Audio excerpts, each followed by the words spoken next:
नमस्कार दर्शकों, आप देख रहे हैं खबर समय और मैं प्रमुख कैमरा पर्सन शुभम अग्रवाल के साथ इस वक्त आप पहुंचा हूं सिलीगुड़ी के विधायक शंकर घोष के पास। और जैसा कि आपको पता है कि लंबी चुनावी प्रक्रिया का समापन हो चुका है और कल मतगणना है, कल चुनाव परिणाम आएंगे लोकसभा चुनावों के। तो उसको लेकर क्या तैयारी है और भाजपा खेमे में कितना उत्साह है और मतगणना को लेकर क्या तैयारी है, ये हम जानेंगे शंकरदा से। शंकरदा, कल मतगणना है, चुनाव परिणाम आएंगे, कहीं खुशी होगी कहीं गम होगा, भाजपा खेमे में क्या तैयारी है?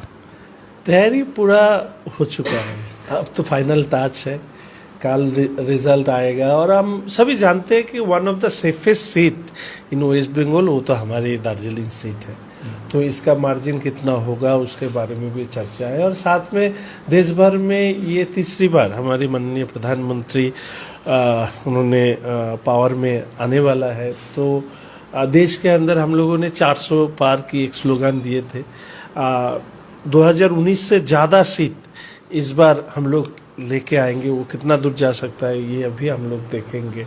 और बहुत सारे ऐसे स्टेट है जिसमें हम लोग सैचुरेशन लेवल हाईएस्ट तक हम लोग वो सीट मिले थे, तो उसको कितना रिटेन हम लोग कर पा रहे हैं। और वेस्ट बंगाल के अंदर एक बात मैं कह सकता हूँ, आज एग्जिट पोल होने के बाद आप जो अपोजिशन का जो उसका जो हाल हकीकत है वो देखने वाला है, क्योंकि वो तो सिर्फ पुलिस और गुंडा के ऊपर ये इलेक्शन किया था।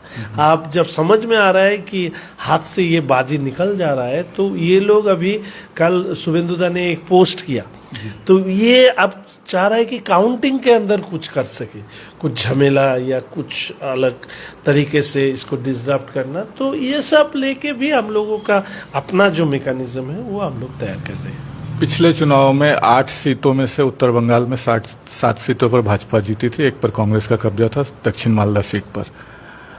तृणमूल खेमे से कहें या मेयर गौतम देव ने अभी थोड़ी देर पहले हमसे बातचीत में कहा कि इस बार का चुनाव परिणाम जो होगा उनके फेवर में होगा, भाजपा कहीं सीन में नहीं दिख रही है, क्या कहेंगे? उनको ही सीन में नहीं दिखा जा रहा है। पीने का पानी में जो बीज डाल के या उसमें जो दूषित करके जो दिया है, लोग तो ऐसे ही बोलते हैं, तो उसके बाद तो ऐसे ही उनका चेहरा देखने वाला था। छोड़ दीजिए उनका बात, उनका पार्टी का अवस्था जो हकीकत है वो बहुत ही खस्ता है। सिर्फ नॉर्थ बंगाल में नहीं, इस बार साउथ बंगाल में भी हम लोग बहुत अच्छा रिजल्ट करने जा रहे हैं। तो ये वो पार्टी का लीडर है, बोलना है बोल लीजिए।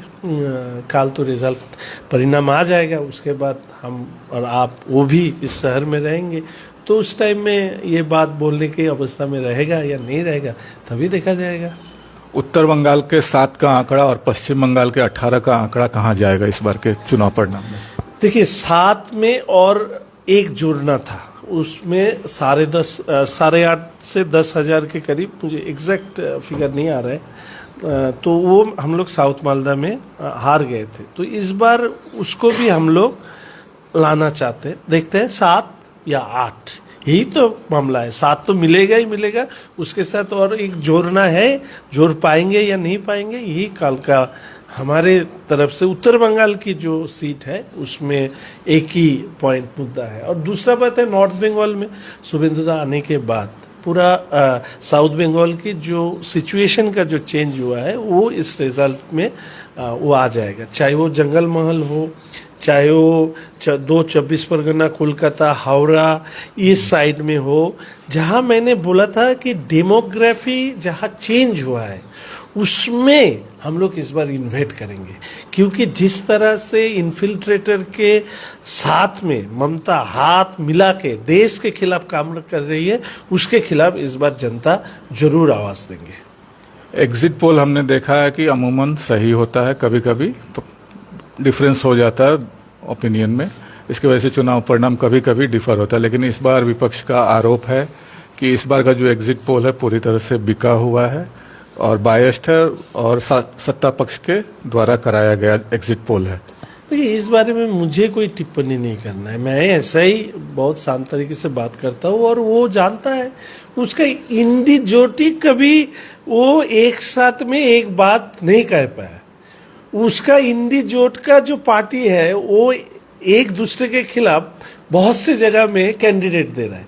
तो उनका अपना ही यूनिटी नहीं है, तो जिसका अपना यूनिटी नहीं है उसका स्टेटमेंट के ऊपर कोई रिएक्शन देना तो टाइम वेस्ट करने वाला बात है।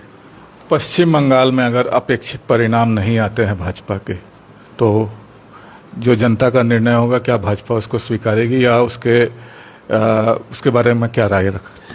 एक बात मैं बोल सकता हूँ कि मेरे मन में या किसी के मन में भी नेगेटिव सोच रखना नहीं चाहिए। Why should I think before the result that result will not be good enough to face?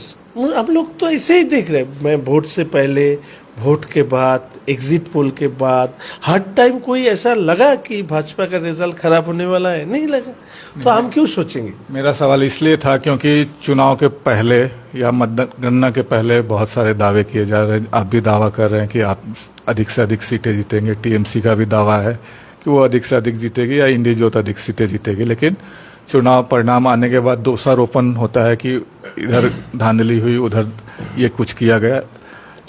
Facts and figures के आधार के ऊपर हम लोगों ने बोला है। दूसरा बात ये है, धांधली ये सब, ये बात मैं हर वक्त बोलता रहता हूँ कि दम पे लड़ो। कोई जगह धांधली हुआ है, उसको रोकने की जो क्षमता, वो भी as a opposition party like West Bengal, वो आपके अंदर रखना चाहिए। धांधली तो तभी हो सकता है जब आप वीक हो, तो मैं उसमें नहीं पड़ता हूँ।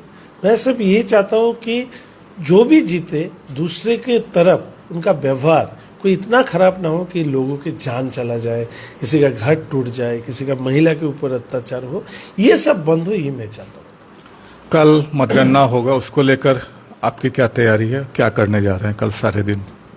मेरा तो कुछ काम नहीं है ऐसा, मॉनिटर करना, ऑर्गेनाइज करना, उन लोगों को जितना पार्टी का स्टेट सेंट्रल से जो हम लोगों का जो इंस्ट्रक्शन है, हमारा काउंटिंग एजेंट जो आरओ टेबल का असिस्टेंस रहेगा, उन लोगों के पास बोलना, बस शांत तरीके से काउंटिंग को आगे लेके जाना, स्टेट और सेंट्रल की जितने भी डायरेक्शन है वो सामने लाना, और हमारी जिला की बहुत दिन से पॉलिटिक्स में हो तो अपना एक्सपीरियंस है उसको आगे लेके जाना, ये बस मेरा काम है। धन्यवाद शंकर दा, हमसे बात करने के लिए। तो ये थे सिलीगुड़ी के विधायक शंकर घोष, जिन्होंने कल मतगणना और चुनाव परिणाम को लेकर अपनी बातें रखी। तो आप भी हमारे साथ जुड़े रहिए और ताज़ा तरीन अपडेट्स के लिए देखते रहिए खबर समय, हर समय। धन्यवाद।